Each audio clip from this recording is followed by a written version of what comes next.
गणनायक करिबर बदन करहु अनुग्रह सुई बुद्धि राशि शुभ गुण सदना बंदहु गुरुपद पदुम परागा सुरुच सुवास सरस अनुरागा मंगल भवन अमंगल उमा सहित जहि जपत पुरारी सुमिर शिवा शिव पाई पसाऊं बरनऊ रामचरित चित चाऊं पानी ग्रहण जप कीन महेशा यर्षे तब सकल सुरेशा पवन सो काज कठिन जग माही जो नहीं होई तात तुम पाही राम काज लगी तब अवतारा सुनता ही भयऊ पर्वता हे महादेव, इस जगत में बाबा, इस जीवन बाबा न कोई कार्य कठिन है न ही कोई कार्य संभव, या सारे कार्य सरल और संभव हो जाते हैं बाबा। अगर आपकी कृपा हो जाए, आज से नवरात्रि का पर्व की शुरुआत है और यह पर्व जो है वह पर्वत की भांति, जैसे हिमालय पर्वत से संपूर्ण भारत को तरह तरह की औषधियां, वायुमंडल, गंगा, यमुना, सरस्वती, सरयू आदि जैसी पवित्र नदियां प्राप्त होती हैं। भारत का जो मौसम है वह भी पर्वत से प्रभावित है और यह संपूर्ण भारत में फैलता है। वैसे ही यह जो नवरात्रि का पर्व है, यह पर्वत की भांति जो लोग नवरात्रि की सेवा पूजा में रहते हैं उनके लिए भी, और जो नवरात्रि की सेवा पूजा में नहीं रहते हैं उनके लिए यह नवरात्रि का पर्व के रूप में आकर के सबका मंगल करता है। एन केन प्रकारेण हम सभी लोग जैसे हिमालय से प्रभावित हैं, वैसे ही नवरात्रि के पर्व से ही प्रभावित होते हैं। इस कलयुग में न जहां ज्ञान है, न तप है, न जप है, कुछ है नहीं। वास्तव में कलयुग के जो लोग हैं जिनको दीन कहा जाता है वह दीन स्वरूप है। क्यों? क्योंकि ज्ञान ही है। कलयुग में भौतिक ज्ञान तो है, आध्यात्मिक ज्ञान है। तो जब ज्ञान ही नहीं है तो ईश्वर की प्राप्ति किस प्रकार हो, भगवान का अनुभव किस प्रकार कर सके, देवी की शक्ति का अनुभव किस प्रकार कर सके। तो जैसे जब बच्चे छोटे होते हैं, चल फिर नहीं सकते, तो उनकी समूची जिम्मेदारी माँ बाप उठा लेते हैं। उनको गोदी उठाते हैं, उनको नहलाते हैं, धुलाते हैं, भोजन कराते हैं, उनके हर तरह के कष्ट को दूर करते हैं। वैसे ही कलयुग में जब ज्ञान और तप नहीं है तो भगवान अपने सारे भक्तों को गोदी उठा लेते हैं। कलयुग में क्या है? कलयुग में नाम है। भगवान के नाम का कीर्तन, भगवान के नाम का रटना, भगवान के नाम को जपना, भगवान के नाम के स्मरण करना ही कलयुग में सब कुछ, और अन्यथा कहीं जाने की आवश्यकता ही नहीं। भगवान के नाम का सुमिरण ही सबसे बड़ा पांडित्य प्रदान करने वाला है। हम नवरात्रि शुरू है तो नवरात्रि में श्री रामचरितमानस से अच्छा भगवान के नाम जप का और क्या है। यद्यपि सारे सिद्धांत, सारे शास्त्र, सारी श्रुतियां अपने आप में परिपूर्ण है, सब महत्वपूर्ण है, चाहे वह दुर्गा सप्तशती कहें, चाहे वह देवी पुराण कहें, कुछ भी कहें, लेकिन श्री रामचरितमानस एक ऐसा सदग्रंथ है जिसमें सब कुछ है। केवल मानस के पाठ करने से ही देवी को प्रसन्न किया जा सकता है। मुख्य रूप से साल भर में जो 2 नवरात्रियां पड़ती हैं, वो दोनों नवरात्रियां भगवान श्री राम से संबंधित हैं। एक नवरात्रि के पूर्ण होने पे फल स्वरूप राम का जन्म होता है, और दूसरी नवरात्रि के पूर्ण होने पे फल स्वरूप रावण जैसे कष्ट का समापन होता है। तो आज से नवरात्रि भर श्री रामचरितमानस के बालकांड का कथा पाठ हम लोग स्मरण करेंगे, सुनेंगे। श्री सिद्धिराम गणेश जी ऐसी कृपा करें कि पूरे मन से, भाव से श्री रामचरितमानस का अध्ययन, पठन, पाठन, कथा आदि पूरे भावपूर्ण हो। मानस जब शुरू होता है तो मानस की शुरुआत में ही सबसे पहला जो श्लोक आता है, वह पहला श्लोक ही अद्भुत है। जैसे क्रिकेट का खेल देखिए और पहले गेंद पे कोई छक्का मार दे, या अपने मनपसंद प्लेयर को पहले गेंद से आउट कर दे, वैसे ही श्री रामचरितमानस का पहला श्लोक ही बड़े आनंद भाव आता। कीरेश्वर महादेव जी को मानस सुनने में, मानस कहने में बड़ा आनंद आता। तो महादेव जी को यजमान मान करके, देवी पार्वती को यजमान मान करके यह कथा हम सुना रहे हैं, सुन रहे हैं। बाबा की जैसी इच्छा है वैसे ही होता है। वर्णानाम अर्थ संज्ञानाम रसानाम छंदसामपि मंगलानाम च कर्तारौ वंदे वाणी विनायकौ। बिना गणेश जी के नाम लिए संसार में कोई मंगल कार्य पूर्ण ही नहीं हो सकता। और गणेश जी अपनी माताओं के बड़े दुलारे। माताएं गणेश जी को कभी अकेले नहीं छोड़ती। जैसे छोटे बच्चों को माताएं अकेले नहीं छोड़ती हैं, वैसे गणेश जी को भी माताएं कभी अकेला नहीं छोड़ती। यह हमेशा किसी न किसी माता के साथ रहते हैं, चाहे वह माता अंबिका हो, चाहे वह माता लक्ष्मी हो, चाहे वह माता सरस्वती शारदा।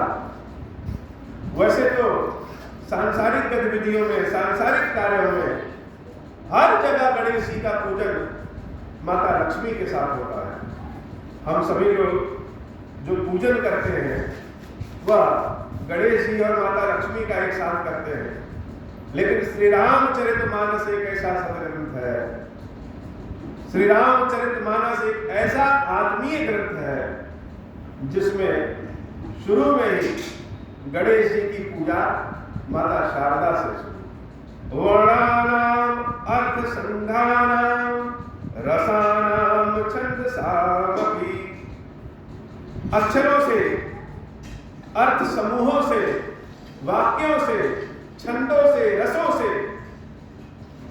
जो कविता बनती है, जो गद्य, जो पद्य, जो हृदय के भाव बनते हैं, उन सब की देवी शारदा।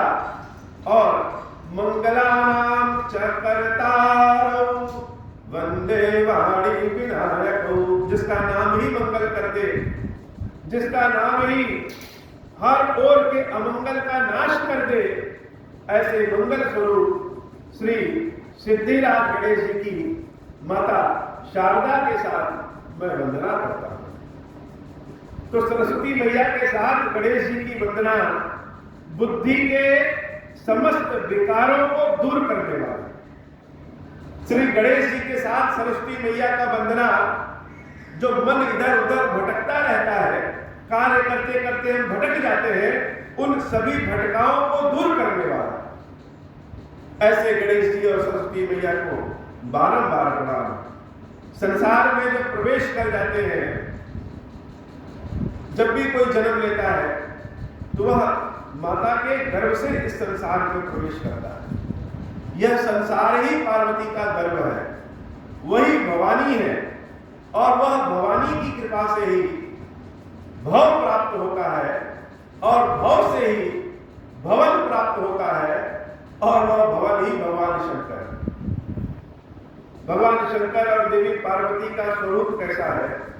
तरह तरह के शास्त्रों में, पुराणों में शिव जी के अनेक रूपों का वर्णन है कि महादेव जी अपने वाम भाग में देवी पार्वती को बिठाए, हाथ में त्रिशूल डमरू लिए, माथे पे जटाओं को धारण किए हुए अनेक रूप में भक्तों का जैसा भाव है, भगवान शंकर देवी पार्वती का वही स्वरूप। और शिव जी एक ऐसे स्वरूप वाले देवता है जो कहीं नदियों के किनारे भी वास करते हैं, जो कहीं रेगिस्तान में भी जिनका वास हो जाता है, जो किसी वृक्ष के नीचे वास कर जाते हैं, जो पीछे किसी जलाशय के बगल में वास कर जाते हैं, जो कुटिया में वास कर जाते हैं, जो सोने के छत्र में भी वास कर जाते हैं, जो गंगा में भी वास करते हैं और जो चिता भूमि में भी वास करते हैं, जो सगुण स्वरूप में भी है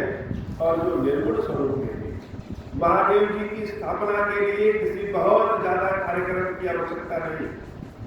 महादेव जी के लिए संपूर्ण सोने का महल बनवा दे तो भी कम है, और बाबा नीली छतरी के नीचे भी बड़े आराम से रहे। तो यह शंकर जी का स्वरूप कैसा है? यह भवानी देवी पार्वती किस रूप में दिखती है? कहीं मिल जाए तो हम पहचानेंगे कैसे? यही शंकर और पार्वती। वह कौन सा मार्ग है जिससे बड़े आराम से देवादिदेव महादेव महादेवी को प्राप्त किया जा सकता है, पहचाना जा सकता है? इस प्रश्न का उत्तर स्वयं मानस सबसे पहले देता है। बिना शंकर जी के, बिना उनके रूप को जाने, बिना उनकी कृपा को पहचाने हम इस संसार में कुछ भी न समझ सकते हैं, न देख सकते हैं, न कर सकते हैं। तो भवानी शंकर का रूप कैसा है? भवानी शंकर वंदे श्रद्धा विश्वास रूपिणो। श्रद्धा ही देवी पार्वती है और उस श्रद्धा के साथ विश्वास ही भगवान शंकर। अन्यत्र कहीं अनेक रूप होंगे, अन्यत्र कहीं हो सकता है बहुत सारे श्लोक, बहुत सारे मंत्र हैं, लेकिन भवानी शंकर का रूप श्रद्धा और विश्वास ही है। जिस जगह पे विश्वास जम जाए, जिस जगह पे विश्वास जम जाए वही भगवान शंकर। और उस विश्वास के साथ अगर श्रद्धा आ गई तो वही पार्वती। विश्वास दो तरह का होता है, एक माना हुआ विश्वास और एक जाना हुआ विश्वास। माना हुआ विश्वास जिसको हम देखते समझते और मान लेते हैं, लेकिन यह माना हुआ विश्वास हो सकता है कि कभी टूट जाए। जैसे भगवान शंकर खीरेश्वर महादेव जी का यहाँ पे वास है, यह माना हुआ विश्वास। हर व्यक्ति कहते हैं कि महादेव जी ज्योतिर्लिंग में, शिवलिंग में वास करते हैं, यह माना हुआ विश्वास है। लेकिन जब हमारी श्रद्धा बहुत बढ़ जाए और हम कभी कष्ट में हो और भगवान कष्ट को दूर करते हैं, तो यह माना हुआ विश्वास ही जाना हुआ विश्वास होगा। जब महादेव जी को जान जाए, किससे? अपने प्रत्यक्ष अनुभव से जब बाबा को जान जाए, वह जाना हुआ विश्वास हो जाता है। तो श्रद्धा ही देवी पार्वती है और विश्वास ही भगवान शंकर। बिना पार्वती के शिव जी कभी प्राप्त नहीं होते, और शिव जी बिना पार्वती की कृपा के कभी कृपा नहीं करते। जहां शिव है वहीं पार्वती है, और जहां पार्वती है वहीं शिव। शिव जी का जो स्वरूप है वही पार्वती है। शिव का जो तेज है, शिव का जो सौंदर्य है, शिव का जो लावण्य है, शिव की जो कृपा है, शिव की जो दृष्टि है, वही पार्वती है। और पार्वती ही भगवान शंकर के स्वरूप है। इन दोनों को अलग नहीं किया जा सकता। जो कोई यह कहता है कि हम शिव जी की पूजा करते हैं, पार्वती की नहीं, पार्वती की पूजा करते हैं, शिव की नहीं, वह सरासर गलत कहता है। तो न कुछ समझने जानने योग्य, बस इतना मानने योग्य कि जहां जिस भाव में श्रद्धा उत्पन्न हो गई, जहां विश्वास मिल गया, वही भगवान शंकर और देवी पार्वती का स्वरूप है। याभ्याम बिना न पश्यति सिद्धा स्वांतः तमीश्वर। स्वयं ब्रह्मा जी भी अगर चाह ले, बड़े से बड़े ज्ञानी भी चाह ले, इन पार्वती और भगवान शंकर के बिना अपने अंतःकरण में स्थित ईश्वर को देख नहीं सकते। इस बाह्य जगत में जो भगवान है उनके स्वरूप को हम पहचान नहीं सकते जब तक भगवान शंकर और देवी पार्वती की कृपा करें। वंदे बोधमयं नित्यं गुरुं शंकर रूपिणी यां स्मृतो हि वक्त्रोऽपि चंद्रः सर्वत्र वन्दते। भगवान शंकर के बाद जो तीसरी वंदना है वह गुरु की वंदना है, और गुरु का वर्णन जितना कहें उतना। जो अंधकार से प्रकाश की ओर ले जाए वही गुरु, और गुरु की सेवा पूजा स्तुति में और कुछ नहीं कहा जा सका तो इतना कह दिया गया कि गुरु साक्षात शिव। वंदे बोधमयम, जो बोधमयम हो, जो ज्ञान कराए, जो प्रकाश दिखाए, नित्यम, जो नित्य है, कभी पुराना नहीं होता है, जो गुरु है, गुरु ही भगवान शंकर है। शंकर रूपिणी यां स्मृतो हि वक्त्रोऽपि चंद्रः सर्वत्र वन्दते। भगवान शंकर के माथे पे जो चंद्रमा निवास करता है, जो टेढ़ा मेढ़ा चंद्रमा है, वह शिव जी का साथ पाकर के भी पूजित हो गया। तो अवगुण चाहे कितना भी हो, लेकिन अगर गुरु की कृपा मिल जाए वह अवगुण ही गुण में बदल जाता है। और चांडाल से चांडाल जैसा मनुष्य भी चंद्रमा की भांति पूजित हो जाता है अगर गुरुदेव कृपा करें।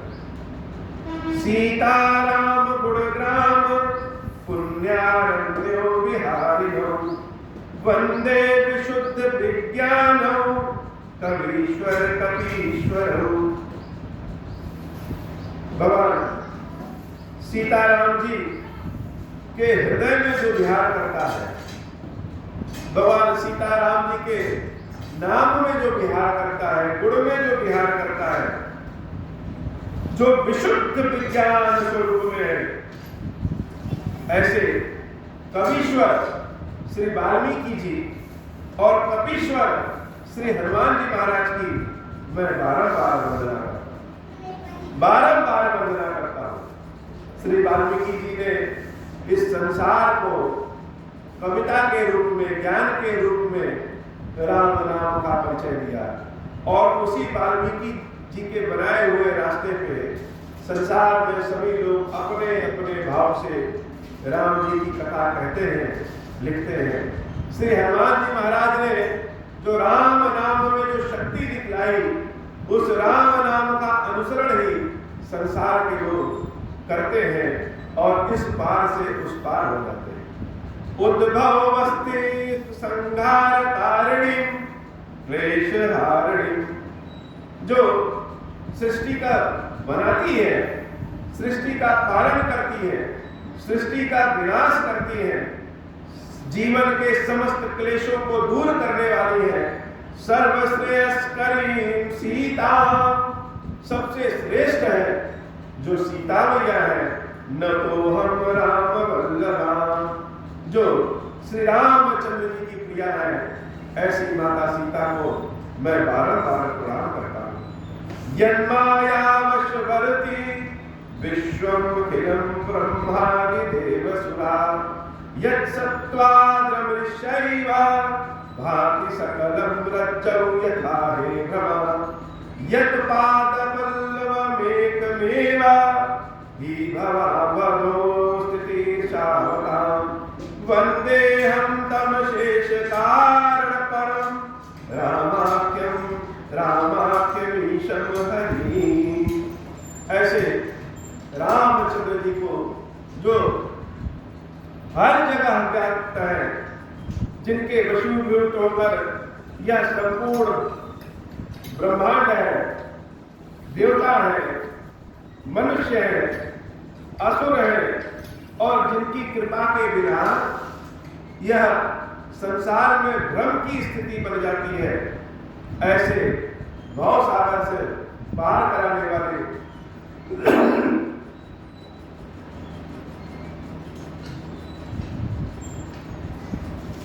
श्री रामचंद्र जी को मैं बारंबार प्रणाम करता हूं। नाना पुराण निगमागम समंतम यद रामायणे निगदितम क्वचिदन्तोऽपि स्वान्तः सुखाय तुलसी रघुनाथ गाथा भाषा निबंधमति मंजुल मातरोति।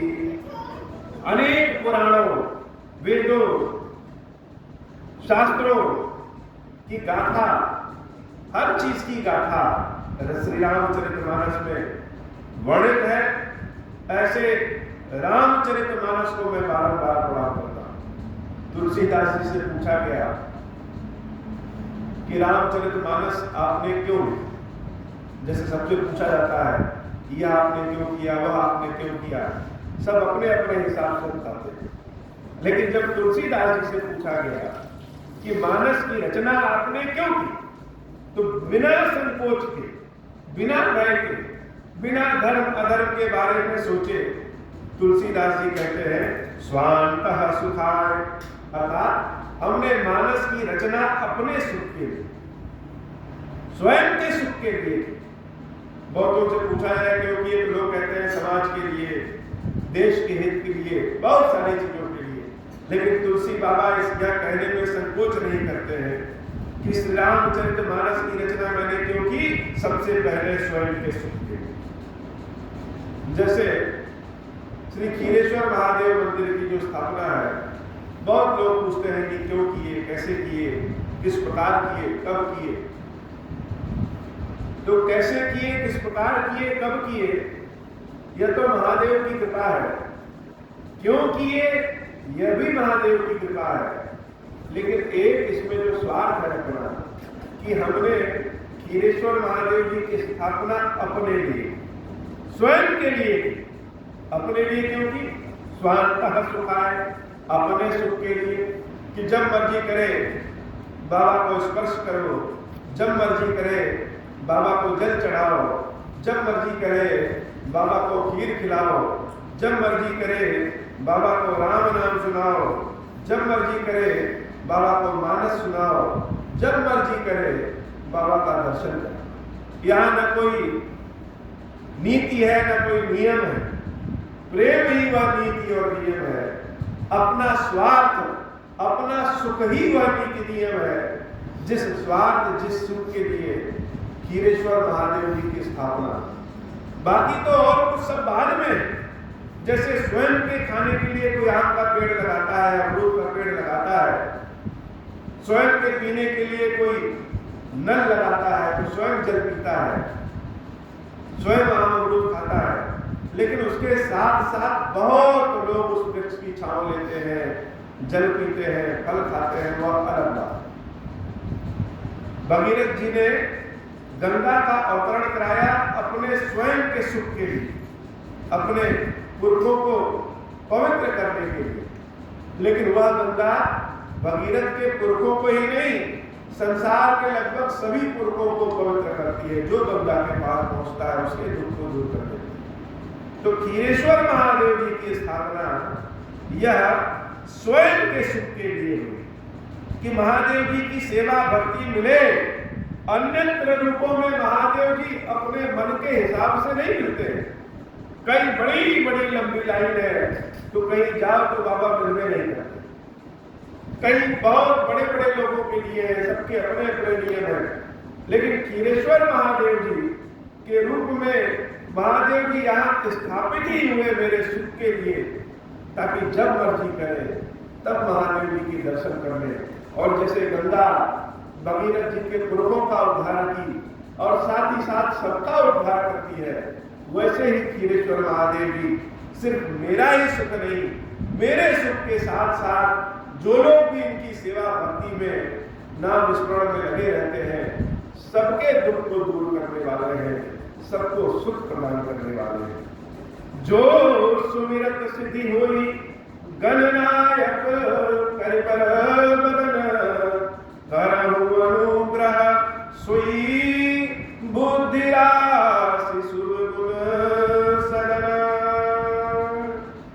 जिसका स्मरण करने से ही सिद्धि हुई, सारे कार्य अपने आप में मंगल हो जाते हैं, सिद्ध हो जाते हैं। जो गणों के स्वामी है, जिनका मुख सुंदर हाथी के मुख के समान है, करहु अनुग्रह सोई, ऐसे बुद्धि की राशि में निवास करने वाले सिद्धिराज जी शुभ गुण के सदन, शुभ गुण वाले, शुभ लक्षण वाले भगवान शंकर देवी पार्वती के पुत्र श्री सिद्धिराज गणेश जी मेरे ऊपर कृपा करें।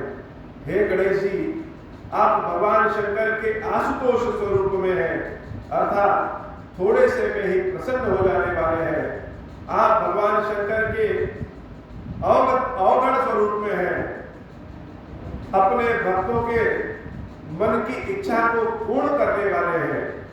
इस संसार में सांसारिक और आध्यात्मिक हर तरह की कृपा प्रदान करने वाले हैं, बुद्धि सिद्धि के प्रदाता हैं। शुभ लाभ, तुष्टि, पुष्टि, आमोद, प्रमोद, यह सब आपकी कृपा से ही कृपा प्रदान करने वाले हैं। ऐसे श्री सिद्धिराज गणेश जी, मुझे अपनी शरण में लीजिए और कृपा करिए, हमारे ऊपर कृपा करिए। आपके बिना कहीं भी, चाहे वह भौतिक हो, चाहे वह आध्यात्मिक हो, किसी भी तरह का कार्य हो नहीं सकता। बाबा खीरेश्वर महादेव जी का दर्शन के लिए आप यहाँ पे उपस्थित हैं। अपने भक्तों पे हमारे ऊपर अपनी कृपा प्रदान करें। मूक रोई पाचाल, आपकी कृपा से गूंगा भी अति सुंदर भाषा में बोलने लग जाता है। पंगु चढ़ाई गिरि पर गहन, आपकी कृपा से लंगड़ा भी पर्वत पार कर जाता है। जासु कृपा सो दयाल, द्रवौ सकल कलिमल दहन, कलयुग के समस्त पापों को जला देने वाले, नाश कर देने वाले ऐसे श्री सिद्धिराज गणेश जी, आपको बारंबार प्रणाम है। हमारे ऊपर अपनी कृपा करिए, हमारे ऊपर अपनी कृपा करिए, हमारे ऊपर अपनी कृपा करिए। बोले श्री सिद्धिराज गणेश जी की सदा ही जय हो। अब हो प्रसन्न प्रभु मोह पर, नाथ दीन पर नेहु, निज पद भगति देहु प्रभु, पुनि दूसर पर देहु। तब माया वश जीव जड़, संतत फिरहि बुलाना, हम पर क्रोध न करिय प्रभु, कृपा सिंधु भगवान। शंकर दीन दयाल, अब हम पर हों कृपाला, साप अनुग्रह होई जहि विधि, नाथ थोरहि काल। दीन दयाल विरुद्ध संभारी, हरहु नाथ मम संकट भारी। जय विधि होई नाथ हित मोरा, करहु सुबेगी जानी दास मैं तोरा। राम राज बैठे त्रैलोका, हर्षित भय गए सब शोका। जे सकाम नर सुनहि जगावहि, सुख संपत्ति नाना विधि पावहि। जो इच्छा करी हूँ मन माही, हरि प्रसाद कछु दुर्लभ नाही। मंगल भवन अमंगल हारी, उमा सहित जहि जपत पुरारी। बोले श्री गिरीश्वर महादेव जी, गिरीश्वरी मैया जी की सदा ही जय हो।